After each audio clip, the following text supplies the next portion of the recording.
I never imagined my life would come to this. 5 years ago, I had a stable job, a happy family, and dreams that seemed within reach. But life has a cruel way of snatching everything away in the blink of an eye. It all started when my wife passed away unexpectedly. One moment, she was there, laughing, holding my hand, making plans for our son's future. The next, she was gone. Just like that. A sudden illness, a cruel twist of fate, and I was left alone with a 3-year-old boy who needed me more than ever. Raising him alone wasn't just hard, it was a battle every single day. I had to quit my full-time job because daycare was too expensive and no one else could watch over him. I took whatever work I could find. Washing dishes at a diner, delivering food, even odd construction jobs. But no matter how much I worked, it was never enough. The bills kept piling up, rent was overdue, and some nights I had to skip meals just to make sure my son had enough to eat. Then, one evening, everything seemed to hit rock bottom. I walked into a small grocery store with the last few dollars in my pocket. My son Liam held my hand tightly, his big brown eyes scanning the shelves. He didn't ask for toys. He didn't ask for sweets. He just wanted food. "Daddy, can we get some bread and peanut butter?" His voice was soft, almost hesitant, as if he already knew the answer. I smiled at him, but inside, my heart ached. I did the math in my head, trying to figure out if I could afford it. Bread, peanut butter, and maybe a small carton of milk. That was all I could get. I picked up the items and headed to the counter, my stomach knotting as I pulled out a few crumpled bills and some loose change.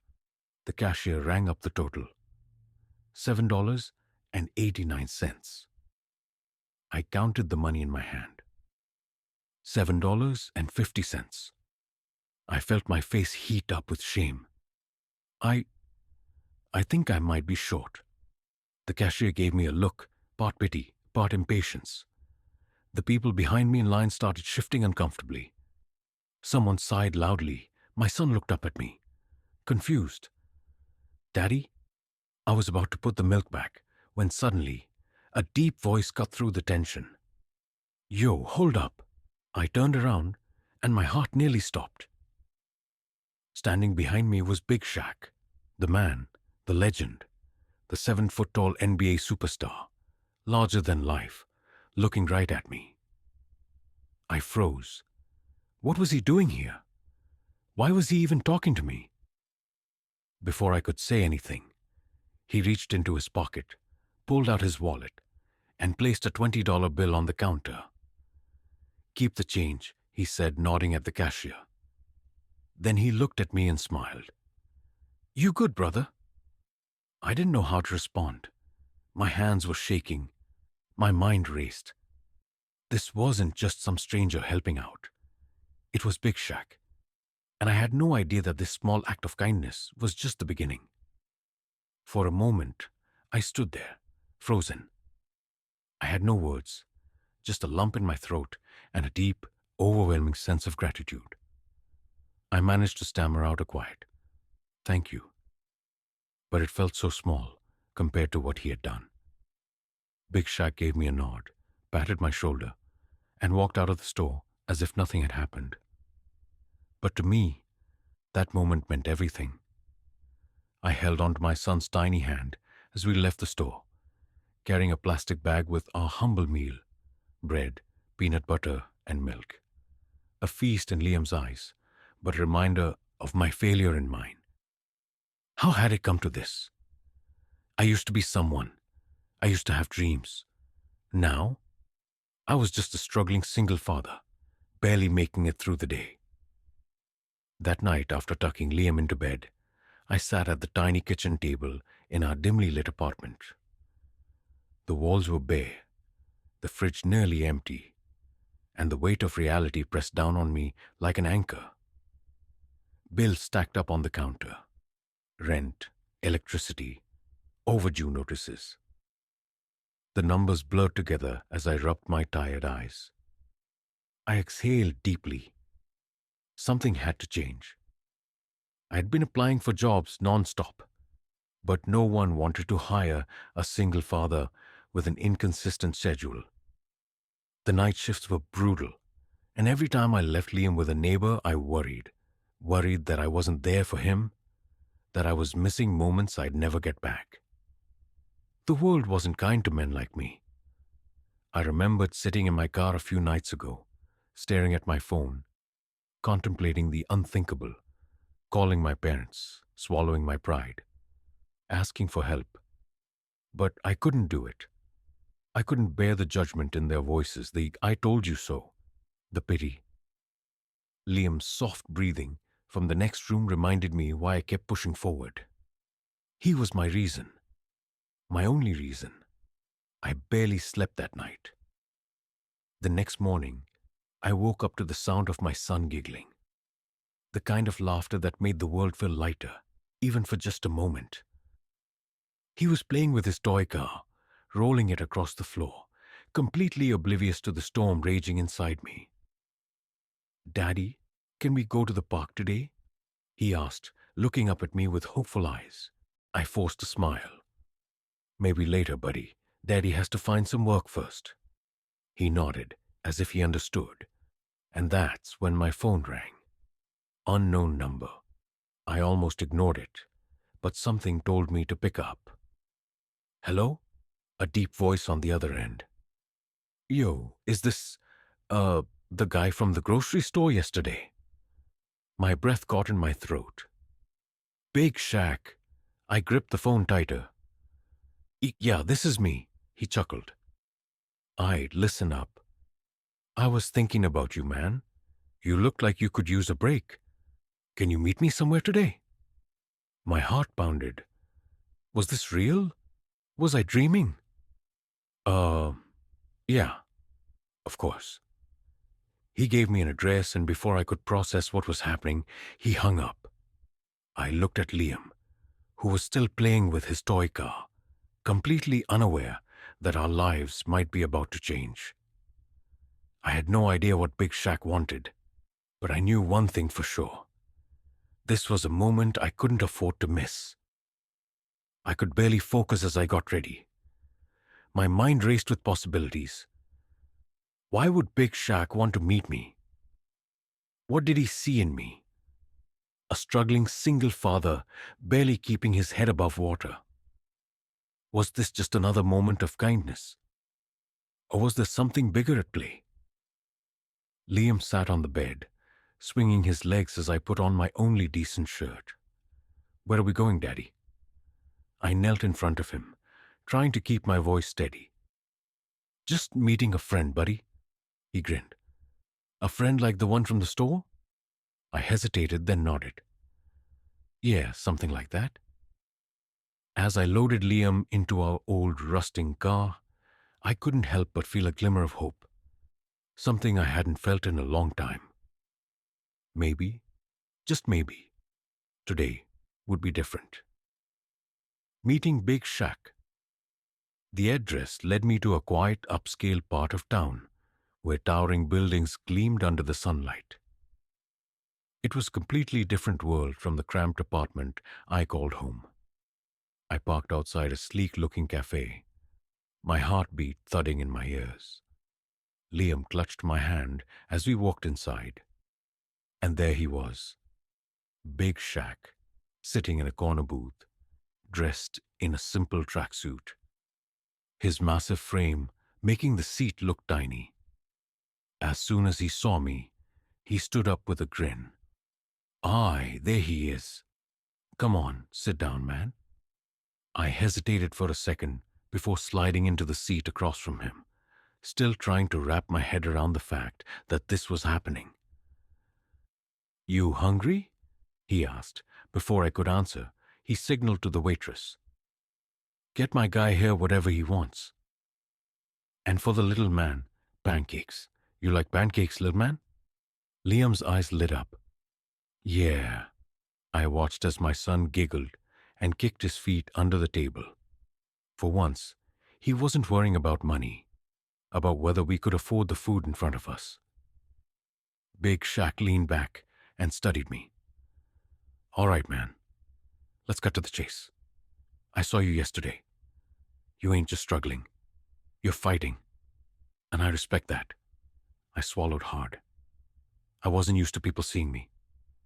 He tapped his fingers on the table. I grew up with people like you, man. Good folks. Working hard. Just trying to make it. But sometimes, life don't play fair. I nodded, not trusting my voice. Tell me something, he continued. What do you do? What's your skill? That question hit me harder than I expected. Who was I anymore? I used to be a graphic designer. Before life fell apart, before I was drowning in bills and desperation, I had dreams. I used to design, I admitted. Logos, websites, branding stuff. Big Shaq's eyes sparked with interest. You still got it?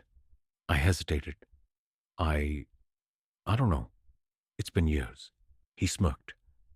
Only one way to find out. Then he pulled out his phone, scrolled for a moment, and turned the screen towards me. This here is my buddy's company. He's been looking for someone to revamp their brand. I told him about you. I blinked, my breath catching. You, what? I told him, Shaq repeated, that I met a guy who deserves a shot. I could barely process what I was hearing. This wasn't just a handout. He was giving me a chance. Look, he said, lowering his voice. I don't believe in just throwing money at a problem. That don't fix nothing. But opportunity, that's priceless. Tears burned at the back of my eyes. No one had ever done something like this for me. So, what do you say? He asked. You ready to get back in the game?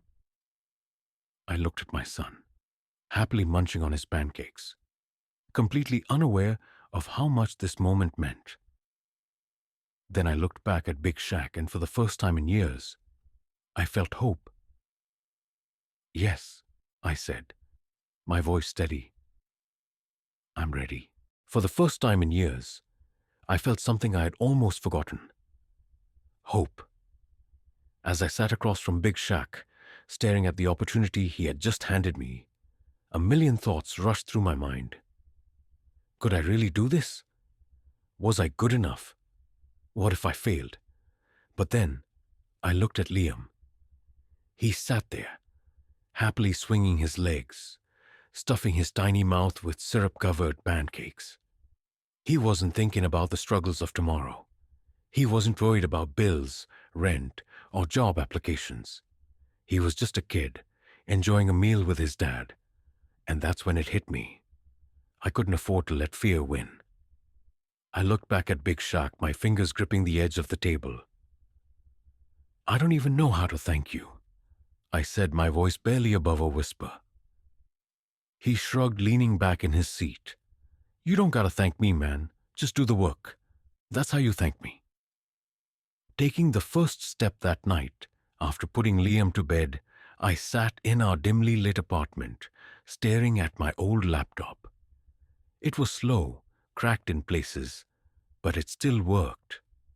It had been collecting dust for years, a painful reminder of who I used to be before life knocked me down. I hesitated before finally powering it on. The glow of the screen flickered to life, illuminating the small kitchen table.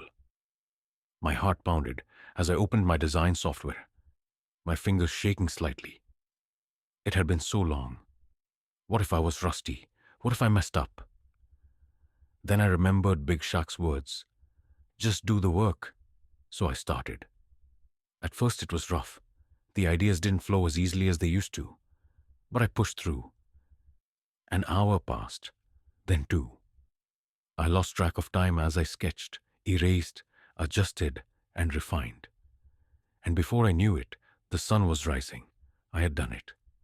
I had designed my first logo in years. It wasn't perfect, but it was mine. A new beginning. The next few weeks were a blur. Big Shaq had connected me with his friend, a businessman looking for a branding expert.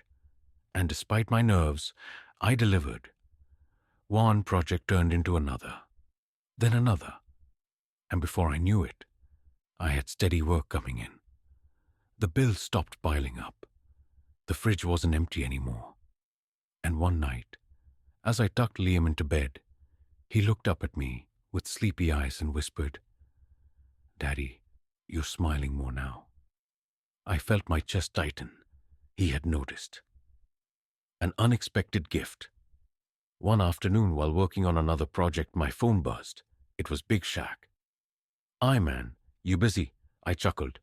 "I mean, yeah, but for you, I'll take a break." He laughed. "Good, meet me at this address. Bring your boy."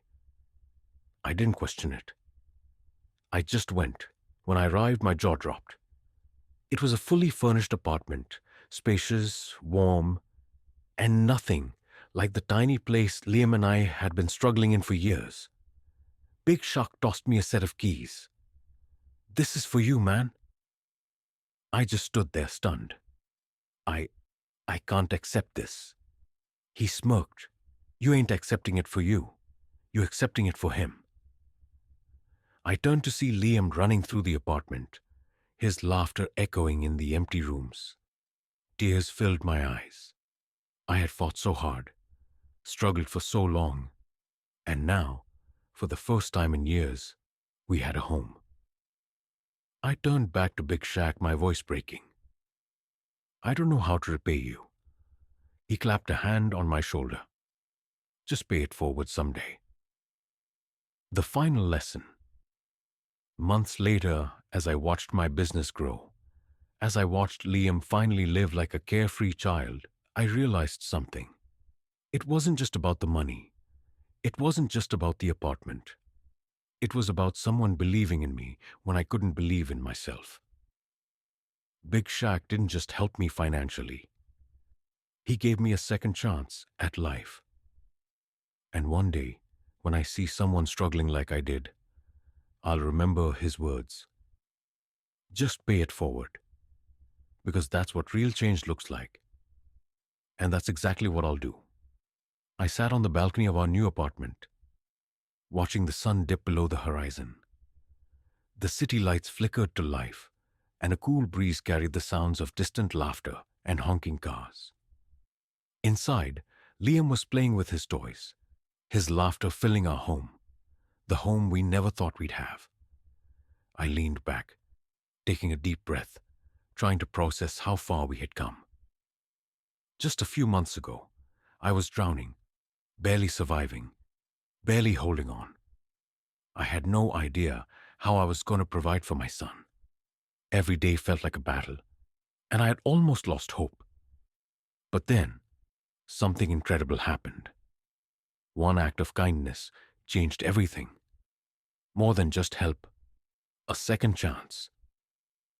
Big Shaq didn't just give me money. He didn't hand me a quick fix. Instead, he did something far greater. He believed in me when I couldn't believe in myself. He didn't see me as just another struggling single father. He saw my potential, my strength, the fighter inside me. And that's what real help looks like. Because the truth is, money can run out, but opportunity lasts forever. He didn't just give me charity. He gave me a chance to rebuild my life with my own hands. And because of that, today I'm not just surviving, I'm thriving. A lesson for life. I used to think that when you hit rock bottom, there's no way back up. But now I know the truth. Sometimes all it takes is one person who cares. One person who says, "I see you. I believe in you." One person who reminds you that your struggles don't define you, that your past failures don't have to be your future. And now, I have made a promise to myself. I will be that person for someone else. One day, I will see someone struggling the way I once did, and I won't just feel sorry for them. I won't just offer temporary help. I will do what Big Shaq did for me Give them a real chance.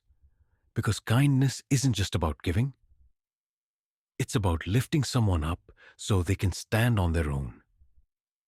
A message for anyone struggling. If you're reading this and you feel like you're at your lowest, if you feel like no one sees your pain, I want you to know this. Your story isn't over. No matter how dark things seem, no matter how many times you failed, there is still hope. Keep going. Keep fighting. And when that one person comes along who sees your worth, be ready to grab the opportunity with both hands. Because you deserve a second chance. You deserve to win. And when you do, don't forget to pay it forward. Because that's how the world truly changes.